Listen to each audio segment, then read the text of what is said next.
Selanjutnya masuk ke apa itu jabatan. Jabatan merupakan kedudukan yang menunjukkan tugas, fungsi, tanggung jawab, wewenang, dan hak seorang pegawai dalam suatu organisasi.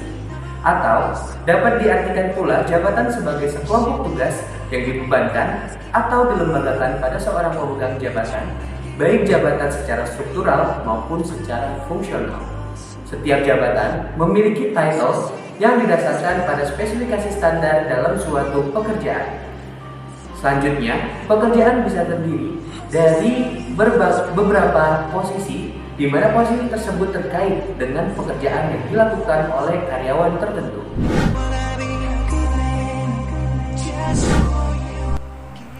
Baik, selanjutnya ada analisis jabatan. Analisis jabatan adalah suatu proses sistematis yang menentukan keterampilan, tugas-tugas, dan juga pengetahuan yang diperlukan untuk melakukan pekerjaan-pekerjaan tertentu di dalam sebuah organisasi. Oke, baik, selanjutnya adalah tujuan analisa jabatan.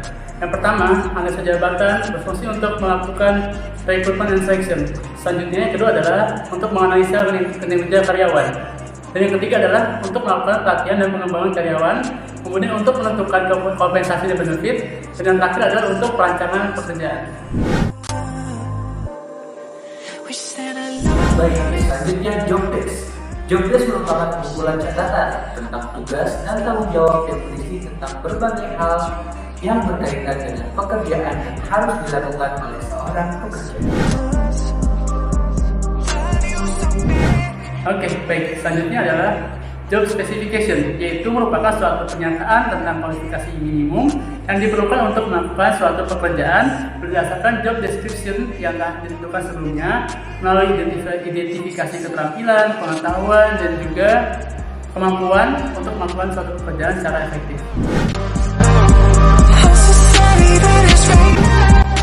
Evaluasi jabatan adalah suatu proses untuk bisa menentukan berapa besar pekerjaan seharusnya dapat dibayarkan dengan melakukan penyeimbangan dari dua tujuan, yaitu keseimbangan internal dan juga daya saing eksternal. Atau bisa dikatakan sebagai proses menilai berat atau ringan, mudah atau sukar, besar atau kecil dari resiko pekerjaan, dan memberikan nama, ranking, serta harga atau gaji dari suatu jabatan. Sehingga bila pekerjaan ini dirasakan berat, sukar, dan juga berisiko besar, maka ranking jabatan juga semakin tinggi. Kemudian harga dan gaji juga semakin besar. Sebaliknya, bila pekerjaan ini dirasakan mudah, ringan, dan memiliki resiko yang kecil, maka tanggung jawabnya juga akan kecil, sehingga ranking jabatannya adalah rendah dan gajinya jabatannya juga semakin kecil. Nah, untuk evaluasi jabatan sendiri itu memiliki beberapa keuntungan. Satu, reduksi ketidaksetaraan gaji, spesialisasi, membantu dalam pemilihan karyawan, standarisasi, kemudian juga dapat melakukan prosedur perbaikan, seleksi, dan juga promosi.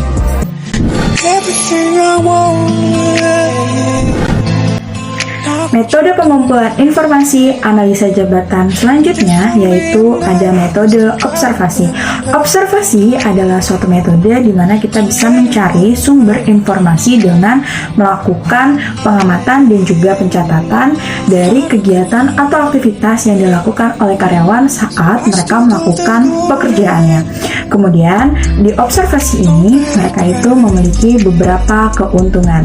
Yang pertama, keuntungan pertama yaitu menyediakan informasi dari tangan pertama. Kemudian yang kedua yaitu bisa mengurangi distorsi informasi. Nah, metode observasi ini sendiri juga memiliki kerugian, yaitu pertama, bisa dikatakan memakan waktu yang sangat lama, kesulitan dalam menangkap seluruh siklus kerja, kemudian juga kurang tepat jika pekerjaan ini tuh melibatkan tingkat aktivitas mental yang sangat tinggi.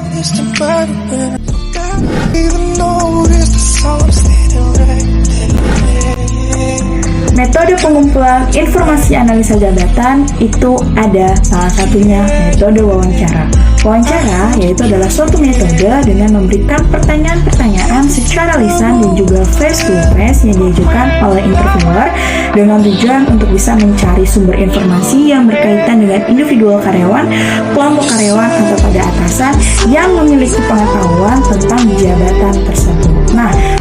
Metode wawancara ini tuh memiliki keuntungan, yaitu pertama dia lebih cepat untuk bisa mencari secara langsung mengenai informasi yang mungkin terlewatkan dari metode-metode yang dilakukan sebelumnya, tetapi juga memiliki kerugian, yaitu bahwa informasi bisa juga terdistorsi.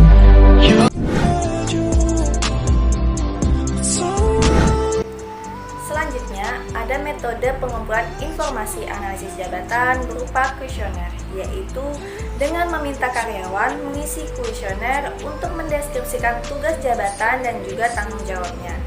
Metode pengumpulan kuesioner ini bisa dilakukan melalui daftar pengecekan terstruktur dan juga pertanyaan yang terbuka. Metode ini memiliki keuntungan, yaitu sebagai cara cepat dan efisien dalam mengumpulkan informasi dari sejumlah besar para karyawan. Akan tetapi, metode ini memiliki kerugian, yaitu biaya dan juga memakan waktu yang banyak dalam persiapan dan juga pengujian daftar pertanyaan.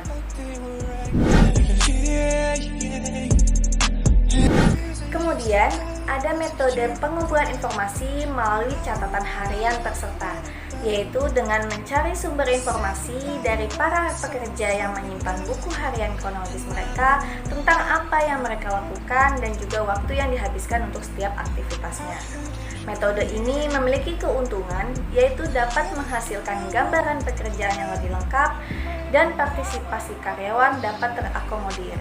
Sedangkan metode ini juga memiliki kerugian, yaitu terdapat distorsi informasi dan tergantung pada karyawan untuk secara akurat mengingat kegiatan yang mereka lakukan.